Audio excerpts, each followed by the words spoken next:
Know someone in your life celebrating a birthday? They deserve to feel truly celebrated. That's what 1-800-Flowers has helped people do for 50 years, turning everyday gestures into meaningful moments of connection. And this April, during their 50th birthday celebration event, when you buy one bouquet, get a second bouquet 50% off. Celebrate more birthdays with our 50th birthday event all April long at 1-800-Flowers.com/podcast. Buy one bouquet, get a second bouquet 50% off at 1-800-Flowers.com/podcast. Breaking news for your home. Wayday. Wayfair's big sale is almost here, and you can score the best deals in home. Like up to 80% off everything home. Yes, you heard that right. 80% off with free shipping on everything. Plus surprise flash deals all Wayday long. We're talking outdoor furniture and essentials, rugs, and more. All at Wayfair, and all up to 80% off during Wayday. Shop Wayfair's Wayday from April 25th through 27th. Wayfair, every style, every home. History as it happens, June 10th, 2025. The Palestinians' economic catastrophe. There was a time when the traffic of ideas and commerce and pilgrims flowed uninterrupted among the cities of the Fertile Crescent. In Spain and the Middle East, Muslims and Jews once worked together to write brilliant chapters in the history of literature and science. All this can come to pass again. The World Bank says the Palestinian economy could grow by $3.5 billion a year, or 35% GDP. But the tantalizing prediction hinges on whether Israel will ease security restrictions in what is known as Area C. Since the Israeli blockade, goods sold here are expensive. This is the result of pent-up frustration unleashed over the rising cost of living here. Only 2 of the 4 markets in Gaza City are still running, and for just a few hours a day. Gaza's economy has been hit hard by the recent destruction of most of the smugglers' tunnels into Egypt's Sinai Peninsula. Now, the tunnels provided an economic lifeline to Gaza, which has spent the last 7 years under an Israeli blockade. The severe economic inequality separating Israelis from Palestinians is somewhat overlooked as a cause of nearly 80 years of conflict, even though we know such poverty can lead to violence. There was a time when Israelis believed peace was necessary for Israel's economy to thrive, and that Palestinian growth could substitute for a Palestinian state. A generation later, Gaza is rubble. How we got to this point next, as we report history as it happens. I'm Martin DeCaro. Palestinians were put under Israeli occupation in 1967, and in fact, we should also say that the Palestinian economy did grow under Israeli occupation, and that is simply the reality of how Israel managed the territories. And you can see even GDP per capita grew over time fairly steadily, but the gaps that we talked about did not go away because Israel's GDP grew significantly. Now, the main reason why there was so much poverty is one indicator, right? It's just one of the indicators. But the reason why there's such a smaller economy among the Palestinian territories is frankly because they're not a free society. Today, the eyes of the world are on you. In late 1998, President Bill Clinton made an 8-hour stop in a place few presidents have ever visited, the Gaza Strip. He spoke to the Palestine National Council, the first American president, he said, to address the Palestinian people in a city governed by Palestinians. And he acknowledged they had a lot to be disappointed with. 5 years after Oslo, the benefits of this process remain remote. That for too many Palestinians, lives are hard, jobs are scarce, prospects are uncertain, and personal grief is great. I know that tremendous pain remains as a result of losses suffered from violence, the separation of families, the restrictions on the movement of people and goods. I understand your concerns about settlement activity, land confiscation, and home demolitions. As the New York Times reported that day, some Palestinians seized on the visit as evidence they were approaching statehood, if it had not already arrived. As he fingered his prayer beads while waiting at the airport for Mr. Clinton, Najah Mustafa, the mayor of Hebron, said, "This is a very important day in Palestinian history that the President of the United States comes to Palestine. We consider it a recognition of the Palestinian state." I thank you, Mr. Chairman, for your leadership for peace and your perseverance, for enduring all the criticism from all sides, for being willing to change course, and for being strong enough to stay with what is right. You have done a remarkable thing for your people. 27 years later, not only is there no Palestinian state, there is no more Gaza. It has been destroyed by Israel, and the Palestinian economy, once seen as a necessary ingredient for any political settlement, is in ruins. Even before the current war, the political scientist and public opinion expert Dahlia Scheindlin, writing for the Century Foundation, says Israel's GDP per capita was 14 times that of the West Bank and Gaza, some $54,900 at current prices compared to $3,800. This gap has held steady for decades, she says, since at least the time of the Oslo Accords. We live in an ancient land, and as our land is small, so must our reconciliation be great. Dahlia's report for the Century Foundation is titled The Economic Foundation for Peace in Israel and Palestine. It argues that the conflict is, at least as much as anything else, a story of inequality. I'll share a link to her report in my weekly newsletter. You can sign up at historyasithappens.com or go to Substack and search for History as It Happens. So at the top of the podcast, I said the economic angles here are somewhat overlooked as a cause of all the violence. We often focus on the political and the ideological, the ideas that inspire violence. But did you know before the war, the unemployment rate in Gaza was 45%? Now, policymakers going back to the Oslo period did not ignore the importance of economic growth, but ideas and projects designed to help Palestinians achieve a better standard of living ran into myriad problems across the decades, and we're going to talk about the economic origins of today's war in this episode. Dahlia Scheindlin is a political analyst and a public opinion researcher who has advised on 9 electoral campaigns in Israel and worked in 15 other countries over 25 years.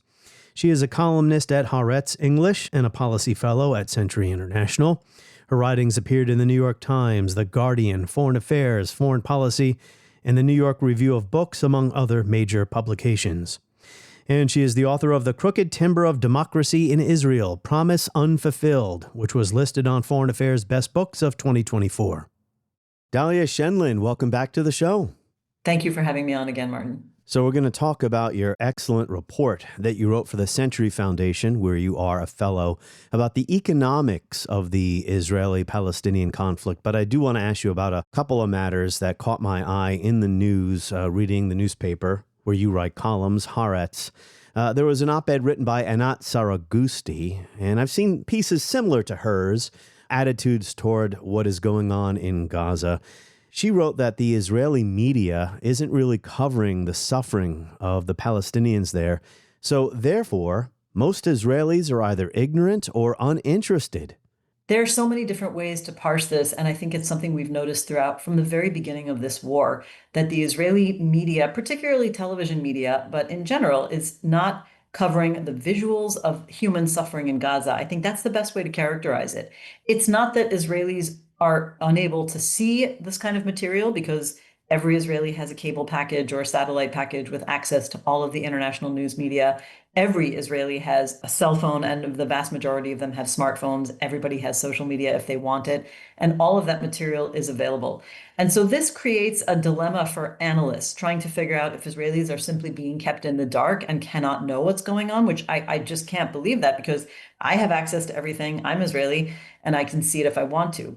The fact that they would have to make that extra effort going beyond their normal and traditional news sources. And of course, we know that social media, which everybody has, can reinforce people's silos famously. And so that if they don't make that effort, they don't actually have to see it, because it's not put in front of their faces on Israeli television media, to the extent that that is a major source of information still for a lot of people, or not, and not on the front pages of the major Israeli print dailies. What we have is a situation of a combination, of course, but mostly that Israelis are completely consumed with their own suffering during the war.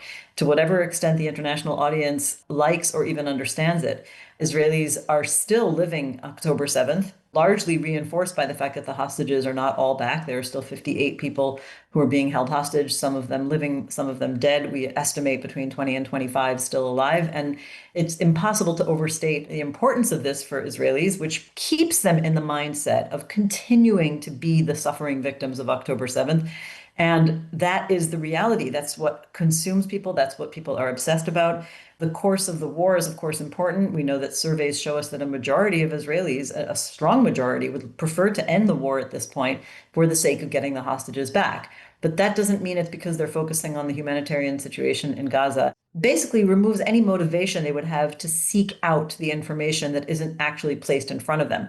Now, it's changing somewhat in recent months. We have seen more coverage of the humanitarian situation little by little. We've certainly had more discussion about what the nature of the humanitarian crisis is in Gaza. And of course, Israelis are defending against charges of having created a famine. So there has been coverage of that issue. Sometimes it's posed as a question, right? I think where much of the world is convinced that there is starvation and it's a level of famine or impending famine, many Israelis doubt that. So they're debating the issue, but at least they're aware that it's part of the problem. Increasing awareness is there, but it's usually seen as a political issue or an issue of Israel's image or an issue of whether Israel is has to break down some of the international accusations. So that's also part of it. And finally, to the extent that there is particularly visual coverage of what's going on in Gaza, it usually comes from soldiers' body cams. And so you're not really seeing the human side of it, what happens with people in Gaza. We see destroyed neighborhoods and destroyed buildings, but not so much those people who are desperate and suffering. Well, I know that journalists aren't allowed inside Gaza, but as you say, social media, I mean, I see images on my Twitter feed all the time of horrible violence and children dead, parents wailing over the corpses of their family. That's all there for people to see. Now, you have to be careful when you see any photo on Twitter.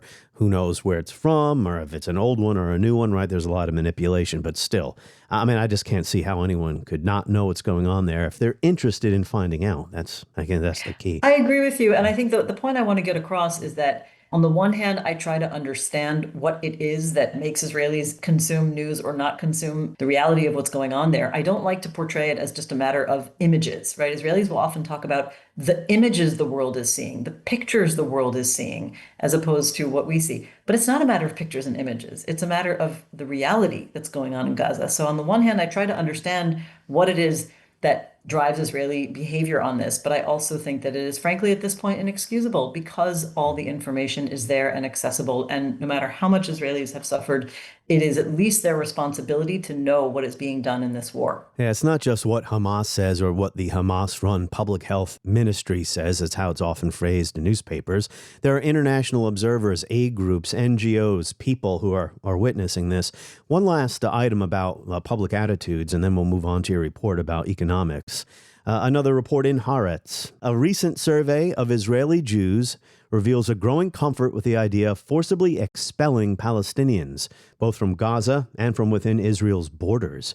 The poll also found that a significant minority supports the mass killing of civilians in enemy cities captured by the Israeli army. Is that right? First of all, I should say this is not my survey. This is a survey done by an academic at Penn State University, Tamir Sorek, and I've been getting a lot of inquiries about this survey, and I think that it's people should read the whole survey, and he will be publishing, I think, more of the findings eventually. The second question that you mentioned was not so much phrased in terms of should Israel kill civilians. It was intended to test a kind of, I guess you would call it a doctrine, but a kind of biblical analogy tale in which the Israelites, an analogy exactly of having completely wiped out the enemy city, everybody in it. Do you agree or disagree with this approach? Now, the data are very, very severe. And, I think what most people latched onto, partly because it was in the headline, was the 82% who said they would support forcible expulsion of people from Gaza. And this generated just a wave of shock among readers from the left and from the right as well. And I think in particular, it was people on the left who were devastated to find out that the reality is this bad. It raised a lot of questions in a way I think that people were so desperate to try to see the reality as maybe not as bad as the survey showed. There were a lot of questions about, or at least I got a lot of questions about whether the survey was credible and whether the methodology seemed sound. And so having, reached out to Professor Tamir Sorek, who is well respected and shared his data, I think that there is very little that we can say is problematic about the methodology on some level that would undermine the findings themselves. I think we have to take the findings at face value. And there are certainly choices that a public opinion researcher makes. I'm speaking as a public opinion researcher myself, of course, that influence the precise results that you're going to get. Right? You have to make decisions about your sample. You have to think about how to make up for people who may be underrepresented in any given randomized sample. You need to think about how to structure your questions, whether you give the response of, I don't know, and let people choose that if they really don't want to take a position. In this case, Professor Sorek's questions did not involve a don't know response. So you may have had people who are not so committed, but were forced to choose one of the responses, support or oppose these very, very severe attitudes. And there was criticism and discussion about all of those things, but those are all legitimate choices. There are reasons to structure a question like that when you want to find out where people generally fall out.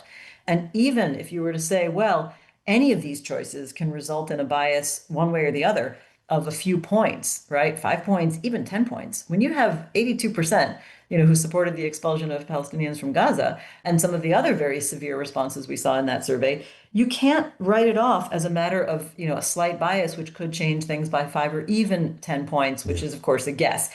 But it also, those findings basically concur pretty closely with other surveys, at least in the broad trends. And I mean surveys in the media testing whether people support the Trump plan, which included expulsion from Gaza. In other words, the questions were phrased that way. Yeah. And we see similar, very strong majorities, even if not the exact same majority. And so I think, ultimately people have to cope with the reality that Israel is in a very, very belligerent frame of mind right now, which is what happens during wartime. People become more belligerent and less humane. Yeah, the historian Omer Bartov has shared these attitudes with me that he's observed on his multiple trips back to Israel. He now teaches at Brown University.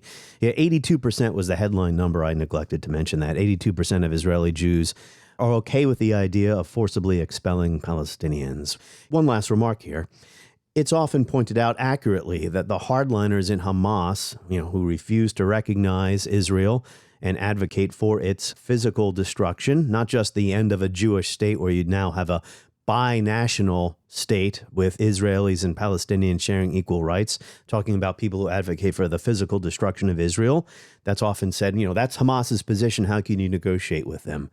Well, if this poll is accurate, it sounds like Israeli society has similar attitudes toward Palestinians. I don't know.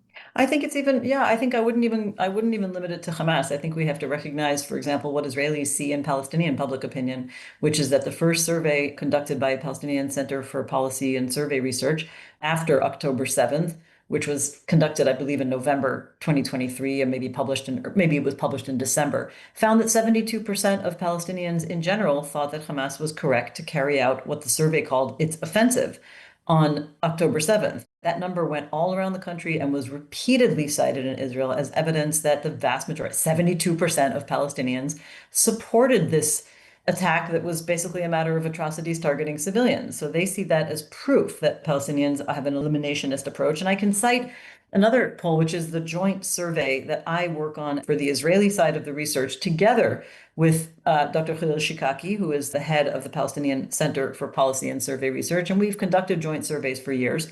We asked a question about what you think the other side's intentions have been on October 7th and during this war. And each side believes the other is intending to commit genocide by over 60%, with very little gap. It's about 66% among Israelis who believed that Hamas was trying to commit genocide against them on October 7th, and just over 60%, about 61% of Palestinians who believe that about Israelis during the war. So these perceptions are very mutual. Frankly, what it comes down to is leadership, and that's not an excuse or a reductive approach. But ultimately, as we say here, it's a cliche, but it's true. You make peace with your enemies, not with your friends. If you were friends, you wouldn't need to make peace. Leaders who believe that there is a political framework to end the occupation and end this conflict will have to get there. And once they agree on how to do it, they will have to convince their people to go along with it. And they will never convince 100%. And that's normal. Conflicts don't end because 100% of people change their mind. Conflicts don't even end when a majority of people change their mind. They end when a majority of people tolerate their leaders coming to a political framework for containing and reducing and minimizing conflict, as opposed to always resorting to further cycles of violence. And that is what is severely lacking in this region. Your remark there reminds me of what Rabin said on the day of the Oslo Accord signing ceremony at the White House. And this is now over 30 years ago, where he said about how difficult it was to do this, even though it was necessary at that time. And the First Intifada convinced Rabin that something had to change. But even so, he said, after all the bloodshed, all the violence, all the Israelis who have lost family members because of what the PLO had been doing for decades, this was not an easy day. This signing of the Israeli-Palestinian Declaration of Principle here today, it's not so easy. Neither for myself, as a soldier in Israel's war, nor for the people of Israel, not to the Jewish people in the diaspora, who are watching us now with great hope mixed with apprehension. So we'll talk about Oslo a little bit here, the economics of the Israeli-Palestinian conflict in your report for the Century Foundation. You wrote, this is in large part a story of haves and have-nots. Economic inequality, economic misery, really, on the part of the Palestinians can help drive conflict, and then conflict makes the economic situation worse. You wrote that in 2022, so this is before the outbreak of the war. In 2022, Israel's GDP per capita was 14 times that of the West Bank and Gaza, $54,900 compared to $3,800, and that the gap, you say, held steady for decades, since at least the time of the Oslo Accord. So I know this is a big question, but just broadly speaking, why was there so much poverty in the Palestinian territories as of 2022? Let's see, without wanting to kind of open up an entire economic history, and, I should say at the outset, I'm not an economist, but I don't think it takes one to understand some of these bigger trends. I mean, Palestinians were put under Israeli occupation in 1967. And in fact, we should also say that the Palestinian economy did grow under Israeli occupation. And that is simply the reality of how Israel managed the territories. And you can see even GDP per capita grew over time fairly steadily. But the gaps that we talked about did not go away because Israel's GDP grew significantly. Now, the main reason why there was so much poverty is one indicator, right? It's just one of the indicators. But the reason why there's such a smaller economy among the Palestinian territories is frankly because they're not a free society. Now, if they were a completely free and independent society, would their economy be as good as Israel's? That's impossible to know. It's a counterfactual. But the fact is that their economy has been heavily controlled over all of those years by Israel. And in the earliest years of the occupation, the policy that Israel undertook during those years was to both exploit the labor and resources of the areas that it had conquered, which helped the Israeli economy to grow, but also kept control, very tight control in every way over Palestinian life, but also the economy, which essentially kept their economy maybe growing somewhat, right? We know that, but much more slowly. And then I think, without getting into that entire long-term history, there was more opportunity in that time for Palestinians before the first Intifada, before the late 1980s. There was much more freedom of movement. Palestinian laborers worked in Israel at with large numbers, and that's part of what contributed to the growth such as it was. This is not to suggest that things were good. Personally, I think that no population should be held under military occupation indefinitely, but that's part of the economic dynamic.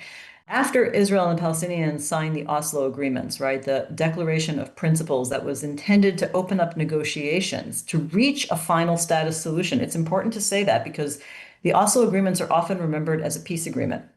They were not a peace agreement. They never actually named a final political status for the two sides that would be called a two-state solution, which is what we came to see it as later. And the Palestinians certainly hoped it would lead to a Palestinian state, and some Israelis maybe thought so too. But the declarations themselves were a matter of principles for some sort of incremental autonomy on the Palestinian side that would be phased and conditional. Today, the leadership of Israel and the Palestine Liberation Organization will sign a declaration of principles on interim Palestinian self-government. It charts a course toward reconciliation between two peoples who have both known the bitterness of exile.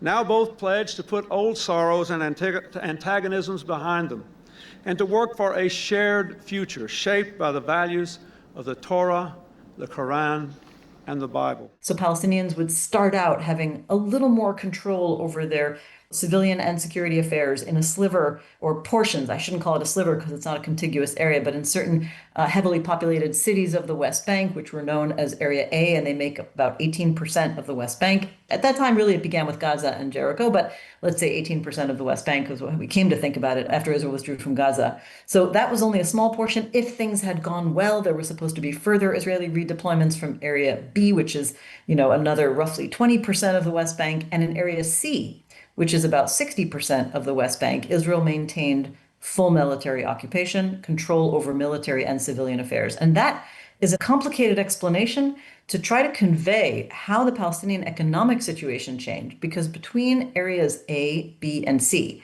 which again are not like contiguous side-by-side strips of land, but are completely broken up into different strips and bubbles of territory all around the West Bank and Gaza, Palestinians were suddenly not allowed to move freely in parts of that land, but they were allowed to move through other parts of it. So in Area A, where they had more control, they could move more freely, but those areas were not contiguous. In Area C, they were severely restricted, and all of them were restricted between Gaza and the West Bank, and increasingly over the decades, but especially during the 1990s, when the Oslo phase was still active, right? The agreements were still in place. There were still negotiations that were intended to advance a final status solution, negotiations that would continue and reach their peak in the year 2000, 2001. During all of that time, there was ongoing tension. Both sides were violating the agreements in different ways. Israel continued building settlements. Palestinian spoilers like Hamas were undertaking suicide bombings, and these led to Israeli further restrictions on movement, in addition to the ones I just mentioned.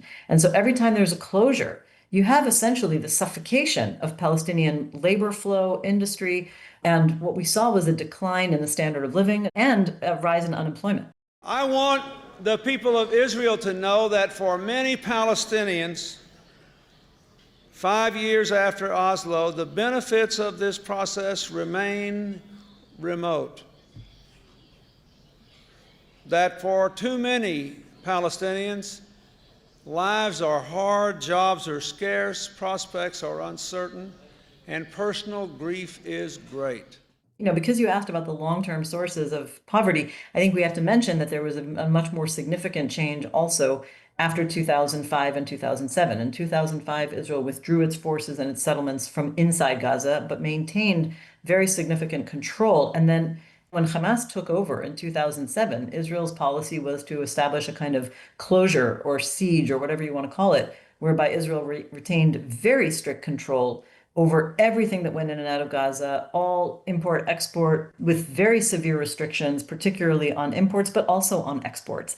Israel controls all of the land crossings except for Rafah, which it coordinates with Egypt, all the seaports and airspace and electromagnetic fields and population registries. So nobody can move, let alone establish a business and conduct any serious trade without Israel's control, and ultimately such severe restrictions that largely choked off economic life in Gaza too. Yeah, this has been called the land, air, and sea blockade. So I'm glad you gave us this overview. We'll go back and peel away some of these individual layers, the Oslo years, and then what happened after that. But I do want to just return to what's happening now. After the October 7th attacks, you write here, the Israeli government immediately banned entry for the roughly 150,000 Palestinian laborers who worked legally in Israel with security-vetted work permits.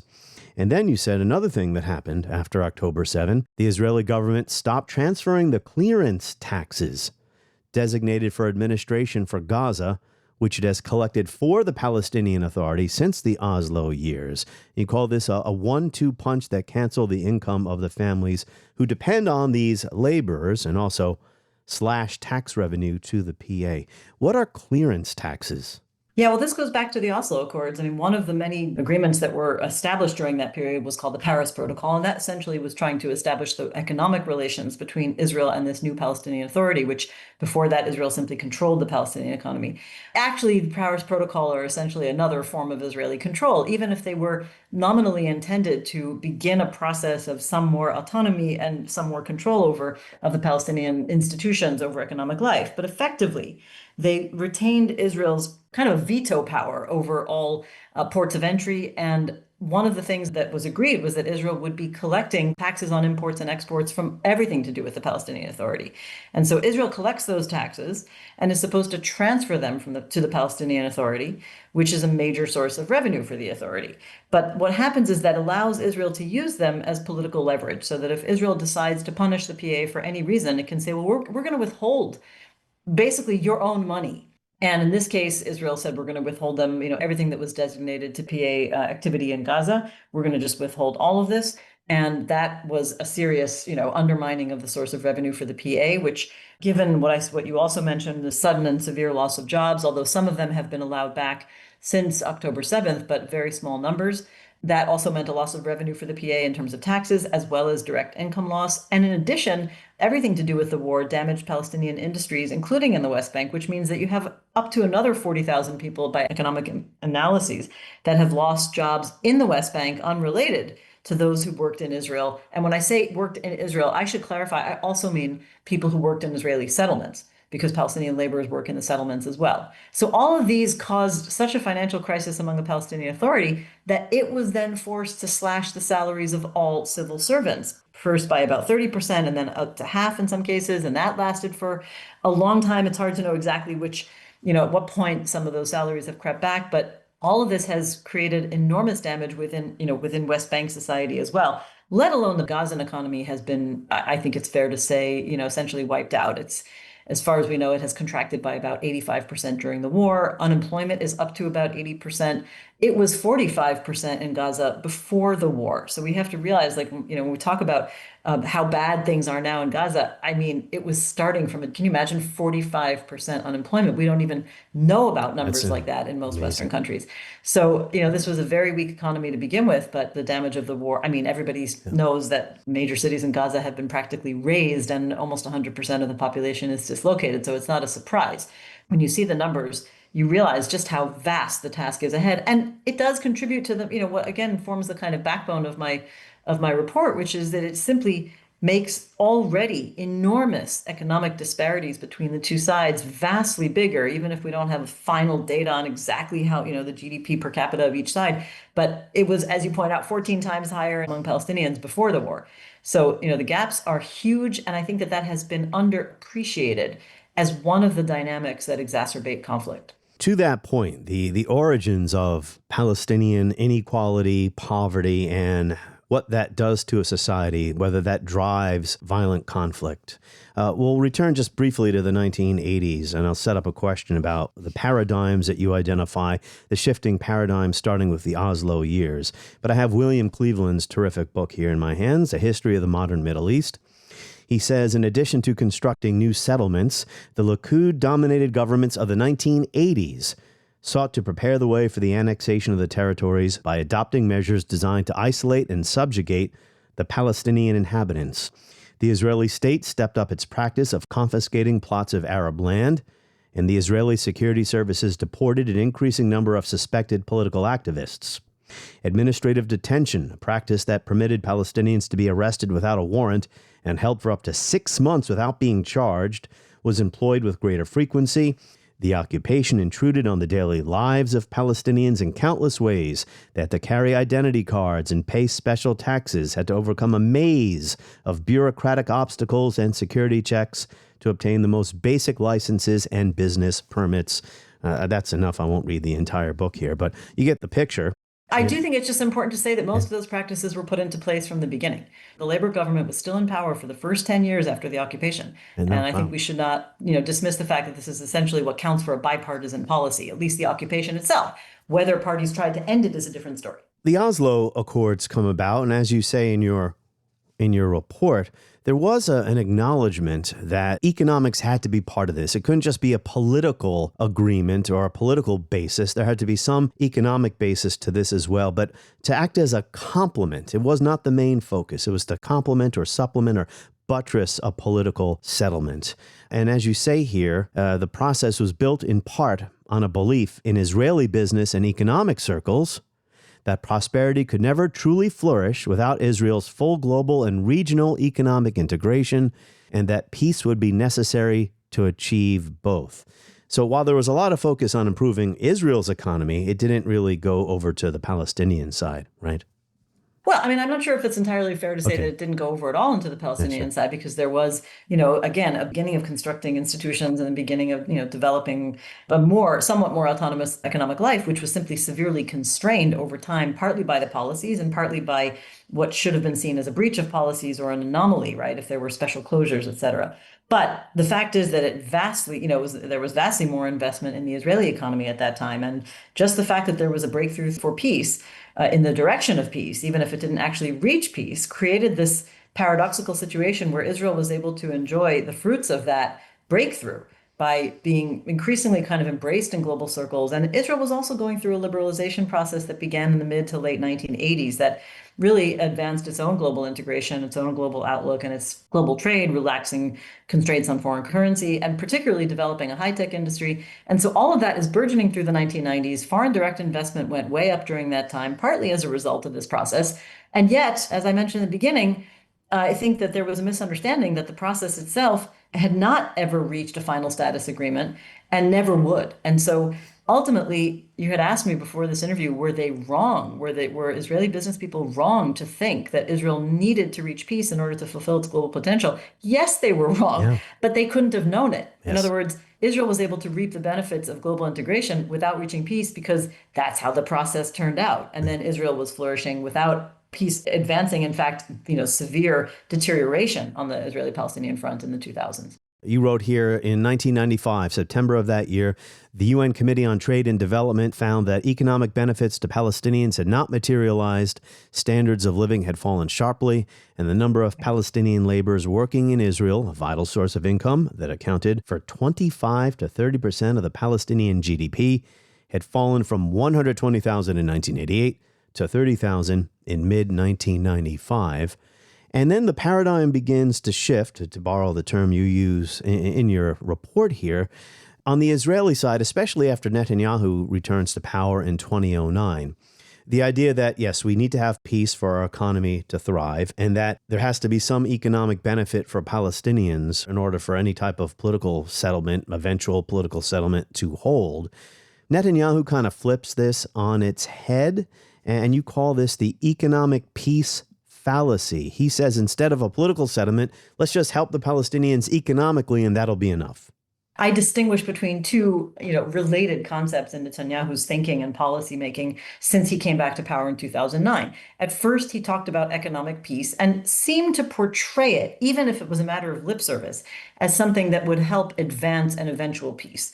You can see the logic in saying if we strengthen the Palestinian economic situation, it will become a more stable and growing society with an incentive to maintain stability, which will help if we ever move ahead with the peace process, which at the time, was not quite dead. Netanyahu himself oversaw negotiations on the led Israeli negotiations together with the Palestinian side under American auspices during the Obama administration from 2013 to 2014. But those negotiations were never really that likely to succeed. Netanyahu has been deeply opposed to a Palestinian state really for his entire political career. And once they were over, once the negotiations fell apart, and they're never to be revived, really. Yeah. Over those middle years of the 2010s, of the decade of the 2010s, Netanyahu essentially shifted from saying, well, economic growth would be good for a future peace, to saying economic growth can replace a future peace. He didn't necessarily say it in those words, but it became clear that he was doing everything possible to avoid ever going back to negotiations. He started to openly say that he was completely opposed to a Palestinian state very explicitly, already from about 2015 onwards. This should come as no surprise to anybody. The idea that there could be economic growth became a way of saying it would be Palestinian economic growth is a replacement. They can simply live a better life and forget about all this foolish national ambition to have independence. I think even at a later phase, there's another nuance, which is that Netanyahu was able to forge ahead with these peace agreements with with 4 different countries in the Arab world. And particularly, I think, with the Gulf countries, which was a major boon to Israel's global positioning, certainly Middle East positioning, and also the Abraham Accords. The Abraham Accords, exactly, with UAE and Bahrain and let's say Morocco and Sudan were sort of their partners as well, but it wasn't as meaningful from the regional positioning side of it. But still, And Netanyahu, I think, really was able to look at those accords not only as a way of saying that economic development for Palestinians will somehow replace peace, but as a way of ensuring that he would never have to deal with the Palestinian situation because Israel's getting everything it wanted from the Middle East in his perspective. If the Palestinians want to have some economic gain from it, maybe they can. But the point is, we will never have to do it because we're getting everything we need. We don't have any incentive. We can even normalize relations in the Middle East. It became a means of sort of relegating the whole Palestinian question to something that would be, in the dustbin, I don't know what you want to call it, margins, dustbin of history. And it didn't work out very well. Yeah, that was to say. Yeah, you anticipated my next question. I was going to ask about the second shift here. And as you say, we don't need any of this anymore. Palestinians might have a better economy. They might have a degree of autonomy. But we really don't need this anymore because they have proven Rabin wrong. At one point in his career, Rabin concluded that the occupation was not sustainable. Although, Dahlia, as you point out in your report, October 7th kind of blew that whole notion to pieces. That's the ultimate point. That's why I was a little confused when you said, well, Rabin may have been wrong. I mean, I think even I, a long-time, lifelong personal advocate for peace, and as a political scientist who works on, I work on comparative issues and conflict in addition to public opinion research, and it's clear to me that any unresolved conflict will always eventually escalate. So I argued for years that occupation and conflict were unsustainable if they were not resolved, and even I started to think at a certain point, maybe I was wrong because Israel has managed to continue the occupation and is expanding it and is moving towards annexation and had been for years and was able to normalize with countries in the Middle East exactly what Netanyahu had been arguing, and maybe he was right. Well, then October 7th comes along and proves basically that history has repeated itself yet again. Like so many other conflicts, if they are unresolved, they will eventually escalate into severe violence of some form, and that is exactly what happened. I mean, there's no nice way to put this. You have to resolve conflicts or they will become bloody all over again. Not that resolving a conflict through political means removes all possibilities of violence. We all know that people are violent and all societies are violent. But political resolution can contain the violence, can reduce the incentives to violence. And within that, just to bring it back to the economic side of it, I've never seen the economic factor as the main reason for this conflict. However, it is a severely exacerbating factor. And I think it's not an accident that the worst violence came out of Gaza. I mean, Israel had this policy that if you just separate Gaza and hermetically close it and control it with billions of dollars worth of fences and underground barriers and overhead radars and incredible levels of surveillance, that you could, by physical force, simply keep it contained. But that same physical force that was used to hermetically contain and control Gaza meant that the economy was rotting, right? 45% unemployment. We don't need any more data than that, although there's a wealth of data about the terrible indicators. But people with no horizon, people who see, and of course that leads to a very highly stratified inequalities inside Gaza, right, within the populations. It all feeds fury. And that leaves people vulnerable. And all the comparative studies show this. That leaves people vulnerable to recruitment by the most militant fundamentalist non-state actors, or any violent actor who uses a fundamentalist ideology, whether they're a state or not, has a much easier time recruiting people in that situation. Yeah, it was wrongful thinking to think that Israel could go on like this. And we have seen the limits of it. It's only tragic. I mean, tragedy makes it sound like it came from the heavens. These are human choices that led to the continuation of the situation until we reach this absolutely, really depraved reality we're in now from October 7th onward. What happened on October 7th, what Hamas has done to Israeli civilians, and its attack on Israeli sovereign territory, and the war ever since, which has expanded into a war of revenge and destruction that is ruining Palestinian society to the point where Israel's being accused of genocide, and there is a case to be made. So I think we have certainly seen the limits of the idea that you could just roll along with a continuing occupation, ever expanding, ever suppressing the people under your control. Who's going to rebuild Gaza? Where's that money? Nobody's going to rebuild Gaza if the war doesn't end. And once the war does end, I think it's a big mistake to think there's going to be serious investment in rebuilding Gaza, which the World Bank estimates will cost $53 billion if there's not a longer term horizon towards political end to the occupation and end of the conflict. And a framework for doing that is absolutely the number one condition that any party with any incentive to invest in rebuilding Gaza will need. Because why would people, the cycle has just gone on so many times. Countries invest huge amounts of money in rebuilding physical infrastructure only to see it destroyed in the next war. That's one thing. And then, of course, even if you have the physical reconstruction of Gaza, I think we've learned that you really can't construct a proper functioning, sustainable economy with any hope of becoming a modern economy unless there is the political freedom to do it. This is not an abstract concept. If Palestinians don't have that level of autonomy, of control over their movement and their borders and their greater opportunities, they will not be able to benefit from the considerable skill set that you have among the population and among Palestinians in general in Gaza. You have a pretty highly educated population. You have, a good portion of skilled workers. Too often, economic growth, such as Israel has seen it, has been a matter of tinkering with the number of permits for laborers who come in to work in, manual labor and blue-collar jobs in Israel, which is maybe useful for those particular families. And I'm not saying that's not important. But ultimately, you want a growing economy that can fit into, modern industries. And Palestinians have those human resources and educational capacity, especially if Israel hadn't destroyed all the universities. So all of that will have to be reconstructed. That requires a much more stable environment than a conflict, an unresolved conflict situation can ever allow.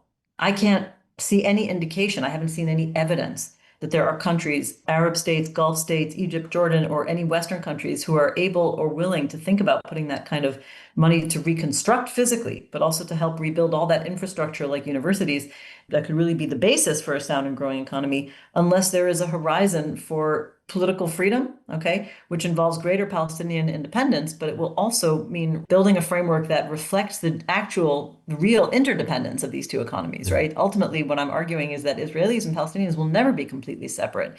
And the separation policy is what led us to this very isolated situation for Gaza, in which you saw the complete deterioration of all aspects of society, including at the economic level. You need a political resolution, preferably based on two states, but also one that acknowledges their actual interdependence, in which I propose and my colleagues over at A Land for All propose be established as two states in a confederated arrangement to eventually allow, even incrementally, for freedom of movement, for greater exposure and opportunity, for greater exposure to each other's opportunities and skill sets, jobs, cultural interactions, but primarily so that you have the flexibility, the movement, and the range to be able to develop an economy. And with Israel's coordination, you can't do most of these kinds of things without Israel allowing those greater freedoms that Palestinians will need, because Israel does ultimately have control at this point over all of the external boundaries and everything that goes in or out of the Palestinian Authority, and I mean both West Bank and Gaza. So Israel will have to be part of this. It will have to coordinate. It will have to agree on these things. The best way that's done is through permanent cooperation on economic issues, through coordinated policy making. And I think that's best done in the framework of a political resolution that accepts the need of both sides to be independent states, but also reflects their actual interdependence and the need for joint economic policy making, one that ideally is focused on reducing those huge gaps between them, as well as advancing growth on both sides. And even better, if I have a wish list, one that also works on reducing economic gaps within each society, which also exacerbate the political tensions. But the Palestinian people's right to self-determination, their right to justice, must also be recognized.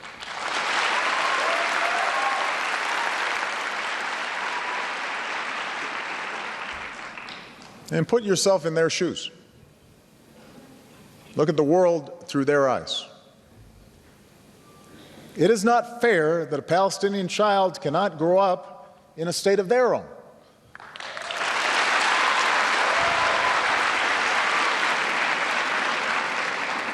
Living their entire lives with the presence of a foreign army that controls the movements, not just of those young people, but their parents, their grandparents, every single day.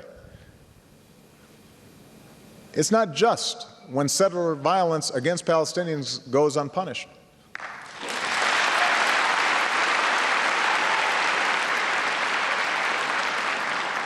It's not right to prevent Palestinians from farming their lands or restricting a student's ability to move around the West Bank or displace Palestinian families from their homes. Neither occupation nor expulsion is the answer. On the next episode of History as It Happens, who is Nayib Bukele and what has happened to El Salvador's democracy? That's next as we report History as It Happens. New episodes every Tuesday and Friday. My newsletter every Friday. Sign up at historyasithappens.com, and you can also find us on Facebook now too. Just search for History as It Happens.